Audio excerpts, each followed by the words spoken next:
Pemilu 2014 diwarnai tingginya pemilih pemula dan pemilih yang belum menentukan pilihannya. Kelompok inilah yang akan menjadi penentu kemenangan parpol dalam pemilu legislatif 9 April mendatang.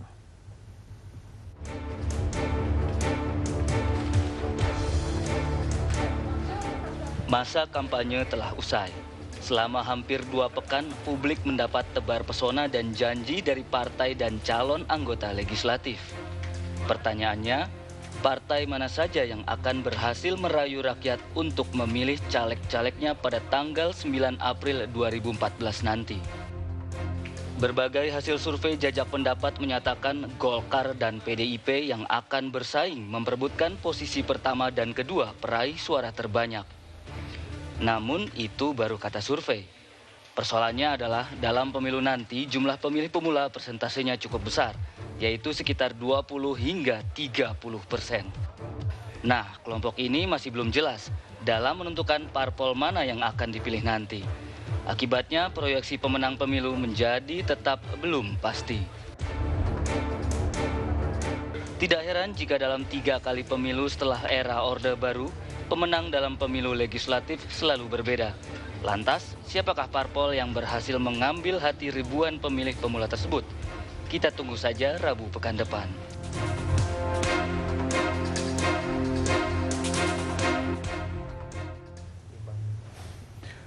Ya, dan kita akan langsung berbincang terkait masalah swing voter karena masih banyak yang belum menentukan pilihannya, baik itu pemilih pemula maupun mereka yang masih menunggu, masih melihat perkembangan politik dan juga apa yang ditawarkan oleh sejumlah partai politik. Dan di sini sudah ada bersama kita, yaitu Mas Heri Budianto dari Polkom Institute. Selamat sore, Mas Heri. Sore. Ya, Mas, kalau kita lihat prediksinya di 2014 ini, swing voter atau mereka yang belum menentukan pilihan atau boleh dikatakan pemilih mengambang, itu kurang lebih di kisaran angka berapa sih? Ya, berdasarkan survei yang kami lakukan, yang kami rilis kemarin tanggal 3 April yang lalu, itu angka yang belum menentukan pilihan itu merajai bahkan di atas angka kemenangan partai PDIP ya, mencapai 23,3, beda 0,1. Artinya PDIP itu unggul atas partai-partai yang lain dengan 23,1%. Jadi artinya swing voter ini atau mereka yang belum menentukan pilihan ini tinggi dong ya? Sangat angkanya? tinggi, makanya itu kalau yang belum menentukan artinya kan di atas PDIP, berarti kan pemenang dong. Kan prediksi dari rilis yang kami sampaikan dari Political Communication Institute. Nah, Mas, kalau dari swing voter itu permasalahan mereka apa sih selain memang mereka masih bingung gitu, kurang sosialisasi, atau yang terpenting yang membuat mereka galau untuk memilih itu apa sih dari swing voter sini? Ada beberapa alasan saya kira ya, yang terkait dengan apa yang kami lakukan di Polkom Institute. Ketidakpercayaan mereka terhadap partai politik itu tinggi, mencapai 53,2%. Lalu kemudian kita tanyakan kembali kepada mereka, yang membuat mereka tidak percaya itu apa? Salah satunya adalah kasus korupsi. Kemudian yang kedua adalah terkait dengan janji-janji. Kemudian yang ketiga asusila dan lain sebagainya. Lalu kemudian termasuk juga perilaku anggota parlemen kita yang jarang datang di rapat-rapat itu juga banyak bolos dan lain sebagainya. Itu termasuk indikator yang membuat mereka kemudian belum menentukan pilihan. Lalu termasuk juga diantaranya itu kami lanjutkan pertanyaan berikutnya, mereka percaya partai politik apabila apa? Nah, apabila ada komitmen dari partai politik untuk tidak melakukan korupsi, itu mencapai 43,7%, berarti mereka akan menentukan pilihan. Seperti itu.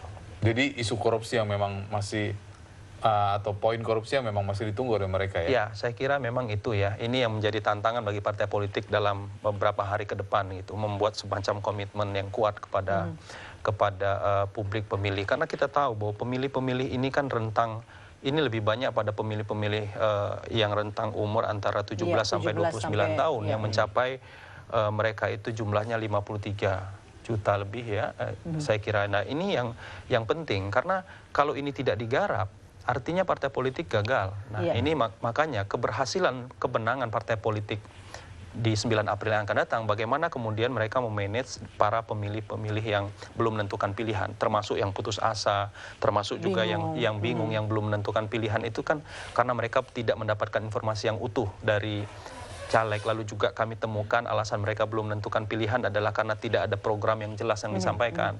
Lalu kemudian juga mereka, ya? termasuk juga di dalamnya mereka mengatakan bahwa kampanye yang ditawarkan itu tidak mendapatkan sesuatu hal yang baru. Jadi dari pemilu ke pemilu yang ditawarkan partai politik itu adalah program-program yang sebenarnya itu adalah program-program yang biasa-biasa saja. Mas Heri, kalau Anda mengatakan itu adalah hasil dari survei, kita bertanya langsung kepada di lapangan, nanti ada Ramlan, ada beberapa masyarakat di sana akan menanyakan apa yang membuat mereka bingung atau membuat mereka galau ketika pemilihan 9 April mendatang. Ramlan.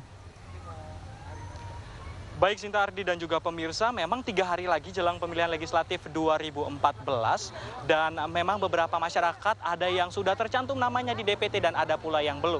Untuk mengetahui lebih lanjut terkait dengan sosok pemimpin seperti apa yang akan mereka pilih nantinya, saya saat ini sudah berada di Taman Suropati, Jakarta Pusat, dan di sini ada beberapa anak muda yang sedang bersantai dan juga melakukan aktivitas. Coba saya akan bertanya kepada Mbak terkait dengan Mbak siapa nih saya berbicara?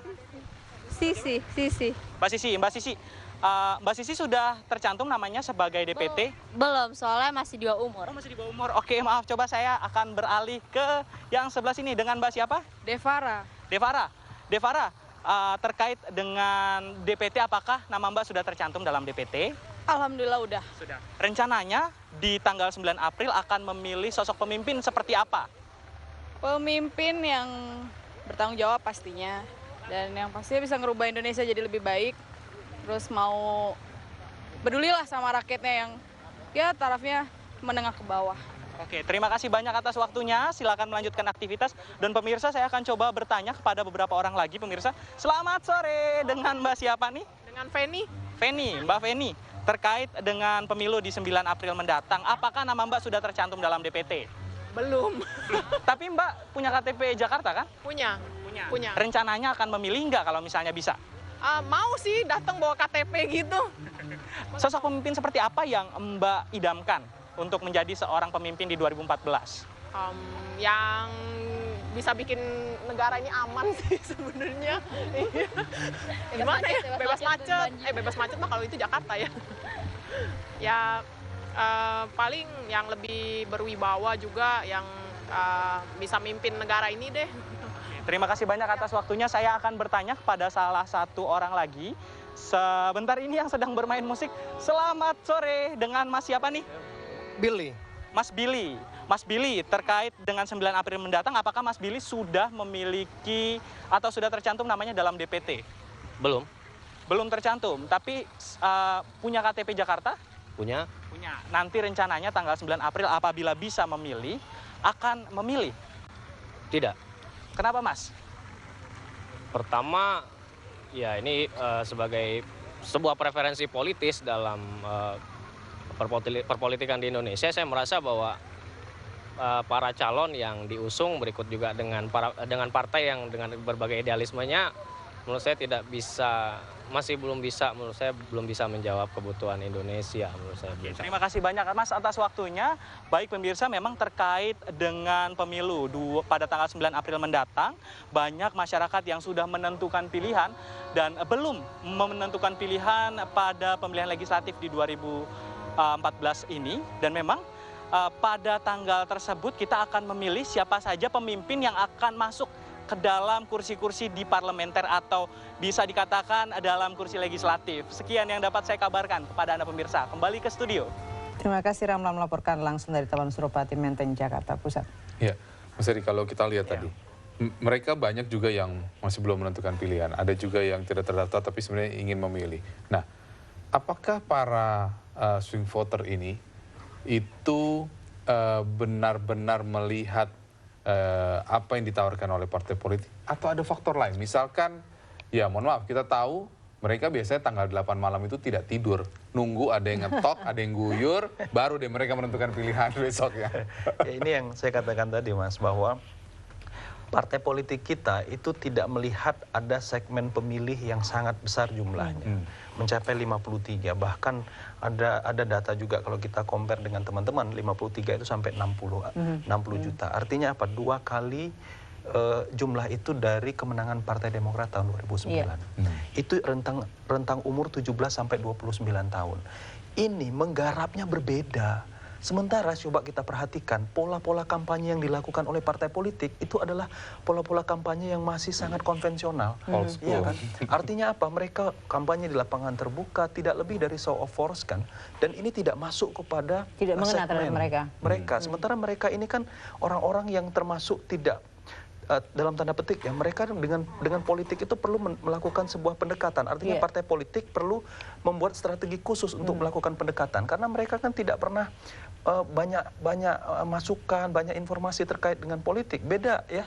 Rentang itu kan mereka lebih hobi ke gaya hidup dan lain sebagainya, sehingga kan mestinya partai politik itu lebih kreatif mendesain ya, termasuk juga saya kira memanfaatkan sosial media, dan itu yang kita lihat ya, kegagalan di dalam kampanye itu yang dilakukan oleh partai. Seperti Twitter mereka masih kurang ya Mas ya, karena lebih banyak panggung. Persis, itu diperparah lagi dengan minimnya informasi rekam jejak tadi, ya kan? Jadi yang diterima oleh mereka adalah elit-elit partai misalnya, termasuk juga elit-elit partai di dalamnya itu adalah para politisi muda kan. Nah artinya muda, tua sama saja. Nah ini yang membuat mereka pada akhirnya juga merasa frustasi dengan politik itu misalnya. Tadi dengan angka yang berdasarkan Polkom kan mencapai 53% misalnya. Nah ini menurut saya meyakinkan kelompok ini yang sulit. Nah pertarungannya besok 9 April adalah bagaimana kemudian partai bisa memanfaatkan momen ini. Ya momen ini memang kampanye kan sudah masa tenang. Namun saya kira ada sebuah pola gitu ya. Semua ya termasuk kita, teman-teman media, termasuk juga kita para akademisi juga harus membangun ya trust kepada mereka bahwa partisipasi pemilih itu harus mereka lakukan. Artinya mereka harus datang ke TPS. Jangan sampai kekhawatiran kita misalnya dari misalnya data yang kita pakai data Polkom Institute ya 23,3% itu kan bukan hanya mereka tidak percaya partai, bukan hanya mereka tidak mendapatkan informasi rekam jejak, bukan hanya mereka tidak percaya janji-janji elit, tapi juga mungkin ada beberapa di antara mereka tidak mau datang ke TPS. Apa alasannya Mas? Ya, karena akumulasi yang begitu tinggi, tidak percaya pada partai politik, sama saja misalnya tadi mau politisi muda, mau politisi tua, mau partai baru, partai lama, artinya kan mereka sudah menutup diri terhadap itu semua. Ini yang menurut saya perlu ya kerja keras dalam waktu dekat. Mestinya saya kira ini semua partai-partai politik dari awal sudah bisa memprediksi seperti ini. Karena apa? Kita di beberapa lembaga survei selalu merilis, kan selalu ada angka. Berarti apa yang dilakukan oleh kampanye sekarang tidak masuk ke mereka langsung ya Mas ya? Karena tinggi sekali jumlahnya. Justru itu, ini yang saya katakan bahwa termasuk salah satu ya kegagalan dari kampanye itu seperti itu. Karena memang yang datang coba ya, kalau model kampanye terbuka di dalam sebuah lapangan terbuka itu kan memerlukan fokus ya. Artinya para orator yang melakukan kampanye, jurkam-jurkam itu kan harus membuat situasi itu fokus agar apa yang disampaikan menjadi mengena.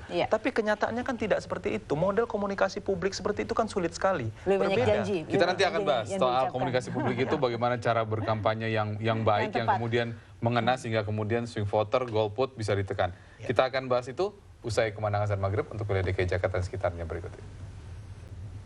Selamat menjalankan ibadah salat maghrib bagi Anda yang menjalankannya. Saya tadi tertarik dengan perkataan Mas Heri bahwa partai-partai kita, parpol-parpol kita masih menggunakan cara-cara yang konvensional, show of force. Mereka tidak sadar bahwa jumlah pemilih muda itu jumlahnya banyak sekali, hampir 50 juta. Jangan-jangan, saya berpikir jangan-jangan yang ada di kepala parpol ini masih mindsetnya adalah kekuasaan. Sehingga ketika kampanye dia show of force. Bukan mendekati pemilih-pemilih yang 50 juta itu seperempat penduduk Indonesia loh. Nah, justru itu kan, makanya saya dari awal ketika kampanye model-model konvensional saya sebut model di lapangan terbuka, lalu kemudian orator menyampaikan itu, lalu kemudian efektivitas komunikasinya di mana? Artinya kan orang datang, fokusnya sudah beragam, lalu kemudian tidak lain datang itu hanya ingin mendengarkan hiburan, itu kan? Lalu kemudian itu selesai, ya. Di mana program, ya kan? Di mana apa yang ingin disampaikan oleh caleg, kalau terpilih seorang caleg, apa yang mereka harus perbuat. Itu yang pertama. Lalu yang kedua, ada kecenderungan orang yang datang di satu partai dengan partai yang lain, di satu dapil, itu ada kecenderungan seragam. Tapi ini perlu kita telusuri ya, artinya ya. Nah, inilah yang saya katakan, pemilih-pemilih muda, pemilih-pemilih yang ini kan modelnya, mereka ini kan mempunyai hobi yang berbeda, memiliki komunitas yang berbeda. Katakan kita sebutlah sekarang, mereka itu bermain dengan dunia maya. Seharusnya ada cyber pendekatan ke arah community. itu ya Mas ya? Nah mestinya mereka kan menggunakan sosial media Iya. itu menjadi hal yang Baik. sangat efektif. Nah tentu bicara politik dengan kelompok-kelompok seperti ini tidak seperti bicara dengan kelompok-kelompok yang memang melek politik. Ini kan perlu strategi komunikasi untuk Iya. membangun itu.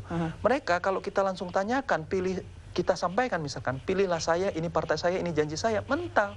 Tidak akan seperti itu. Jadi apa pola-polanya ya? Pola-pola yang mesti dilakukan adalah Pendekatan. masuk ke komunitas, katakan musik. Iya. Di dalam musik itu ada pesan, ada pesan politik, misalnya seperti itu.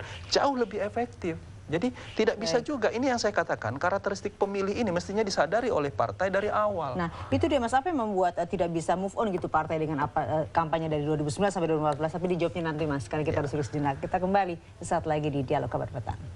Ya, kita lanjutkan dialog dengan Mas Heri. Mas Heri, kalau tadi Anda katakan apa yang membuat para partai tidak bisa move on, tidak bisa mereka melakukan pendekatan terhadap anak remaja, padahal swing voter adalah suara yang sangat diperlukan, sangat menentukan pada kemenangan. Ya ini yang saya katakan, mereka partai politik termasuk di dalamnya caleg-caleg itu tidak mendeteksi ada perubahan pemilih. Ya pemilih-pemilih rasional yang kelompoknya itu sangat besar, Iya. ya masih terjebak dengan pola-pola konvensional, ya dengan lapangan terbuka tadi.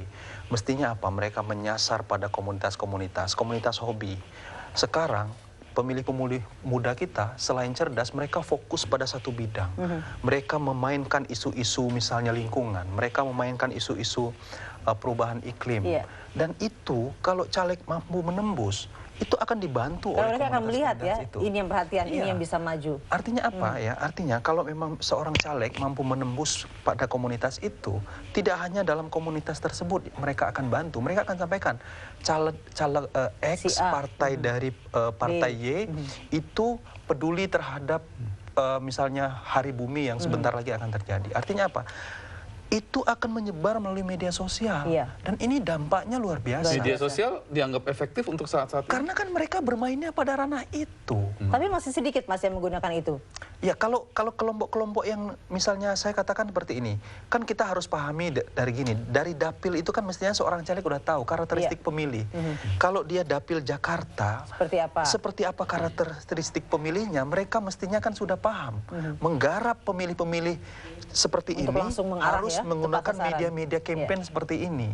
Kalau mereka berada misalnya di pemilih Sidoarjo misalnya, itu kan berbeda lagi. Karena karakteristik pemilih ini, deteksi ini yang menurut saya tidak dilakukan oleh caleg, tidak dilakukan oleh partai. Semua disamakan saja pemilih di Jakarta dengan pemilih yang ada di daerah-daerah luar Jakarta, itu sama. Kecenderungan melakukan kampanye dengan apa? Dengan di lapangan terbuka. Nah memang ada presentasinya sangat kecil, misalnya caleg langsung masuk pada menyasar langsung ke mereka ya, komunitas tadi, lalu kemudian ada juga yang model-model dialogis, datang langsung lalu kemudian menyapa. Nah ini kan ada perubahan luar biasa. Menurut saya salah satu kelebihan dari caleg-caleg kita yang sekarang atau katakan misalnya capres kita yang sekarang langsung mereka diterima oleh masyarakat, kenapa? Mereka tidak membuat skat. Artinya apa? Mereka datang kepada masyarakat langsung bukan hanya menyapa, tapi potret yang ditampilkan dari non-verbal communication. Ada juga berdasarkan beberapa penelitian dan cerita dari sejumlah narasumber ya, orang sekarang sedang demam yang namanya blusukan. Tapi ternyata dari sejumlah narasumber yang saya bicara gitu ya, politik blusukan atau cara blusukan itu juga sebenarnya tidak selalu efektif karena di balik belusukan itu juga kadang ada money politics. Ketika kita datang langsung ke masyarakat, mereka biasa akan tanya, ada uang nggak? Mana uangnya? Itu juga banyak terjadi loh. Ya, artinya begini, belusukan itu saya yakin hampir semua pejabat itu melakukan itu. Jadi tidak ada klaim satu orang melakukan itu. Tapi berbeda kemasan. Nah ini kemasannya itu. Artinya belusukan itu dilakukan kalau misalnya pejabatnya itu misalnya menjaga jarak dengan masyarakat. Walaupun turun ke lapangan mengetahui dengan misalnya banyaknya seremonial dan segala macam, pasti juga masyarakat akan dalam tanda petik segan, tidak akan merasa dekat. Tapi kalau bisa tidak ada sekat, tidak ada jarak, masyarakat akhirnya berpikir bahwa inilah potret kita. Jadi seorang pejabat, seorang elit itu datang ke daerah mereka, lalu kemudian tidak membuat semacam sekat, lalu kemudian mereka mengatakan bahwa ini kok nggak ada bedanya dengan kita, sama dengan kita, artinya seperti itu. Nah itu kan, selain antitesa juga, saya kira 10 tahun ini kan kita melihat bagaimana dominasi daripada kita katakan misalnya politik pencitraan, lalu kemudian tiba-tiba muncul karakter pemimpin-pemimpin atau elit-elit yang seperti ini. Artinya ada sebuah perubahan drastis lah dari tampilan dari seorang elit, saya kira seperti itu. Nah, caleg juga melakukan hal yang sama, tapi begini, ketika caleg melakukan hal yang sama, kan tentu psikologisnya berbeda. Artinya begini, psikologis pemilih itu kan tentu harus dipahami betul oleh caleg. Bagaimana memahaminya? Memahaminya adalah memahami bagaimana karakteristik pemilih. Psikologis pemilih dengan karakteristik pemilih itu kan adalah sebuah hal yang mestinya di awal dideteksi. Dan itu membuat sebuah perencanaan kampanye politik. Dalam singkat kata menurut Mas Heri, siapa yang bisa mengambil hati para swing voter ini? Siapa yang berhasil? Siapa yang mereka yang disebut berhasil bisa mengambil hati para swing voter? Ada beberapa faktor. Saya kira ini beberapa hari ini mestinya